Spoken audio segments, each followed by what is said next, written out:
Autoroute bouchée et train bondé aux heures d'arrivée et de sortie des bureaux. En réponse à cette situation, le télétravail. Un texte de loi a été voté à l'unanimité la semaine dernière, loi qui sera promulguée au journal officiel dans les prochains jours, vraisemblablement dans le courant de la semaine prochaine. Le télétravail est une opportunité pour Monaco qui voit chaque jour sa population plus que doubler avec l'arrivée de près de 50 000 transfrontaliers français et italiens.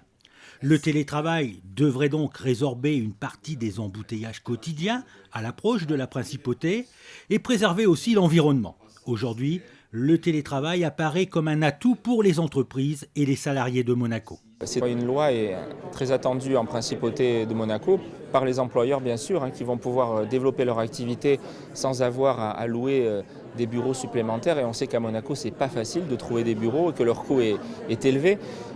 C'est donc du chiffre d'affaires et des bénéfices supplémentaires pour nos entreprises. C'est aussi très attendu par les salariés car ça va être du temps gagné pour les loisirs, pour la famille, du temps qu'on ne consacrera pas au transport. Et pour l'État de Monaco, évidemment, c'est demain de la TVA supplémentaire, de l'impôt sur les bénéfices, moins de monde sur les routes, donc on peut l'espérer moins de pollution et un trafic routier moins dense et allégé. C'est aussi d'ailleurs un accord gagnant pour la France car notre partenaire français espère que grâce à ce télétravail à Monaco, on crée des milliers d'emplois dans les Alpes-Maritimes, pour des salariés des Alpes-Maritimes.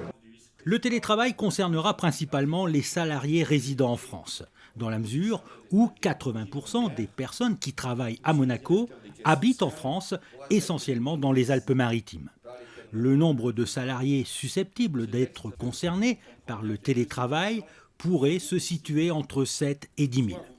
Les télétravailleurs bénéficieront des mêmes droits collectifs que les autres salariés. Ils seront par ailleurs affiliés aux régimes sociaux monégasques. Des entreprises ont déjà testé le télétravail. C'est le cas de la Caisse d'épargne de la Côte d'Azur qui possède une agence à Monaco, une expérience faite depuis plus d'1 an et qui s'est avérée être positive. Je pense qu'il y a une opportunité à saisir. Nos chefs d'entreprise sont très intéressés. Après, je pense qu'il va falloir un peu laisser le temps au temps.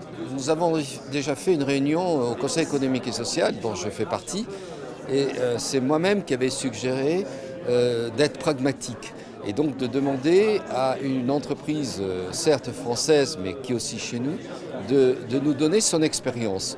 Vous avez entendu comme moi le satisfecit de cette entreprise, 100%. Donc je pense que ça va être le cas. Il n'y a pas de raison. Monaco n'est pas différent des autres. Des représentants d'entreprises présents à la conférence organisée par le Monaco Economic Board sont d'ores et déjà prêts à mettre en place cette nouvelle organisation du travail et à en tirer les bénéfices. Nous, on a beaucoup d'ingénieurs qui doivent concevoir des solutions assez complexes. On a des juristes qui conçoivent des contrats un peu complexes. On a des chefs de projet, des chefs de produits, etc.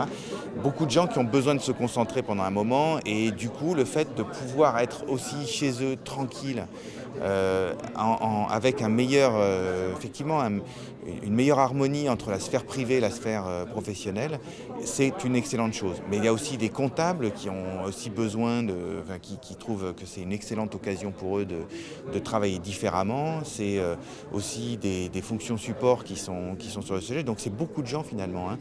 Nous, on pense que sur 225 salariés, il y en aura près du quart dès le mois de septembre qui utiliseront le télétravail.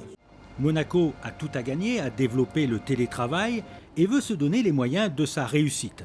Le télétravail devrait être mis en œuvre en septembre prochain avant de poursuivre les discussions engagées avec l'État italien en vue d'un accord similaire pour les salariés italiens.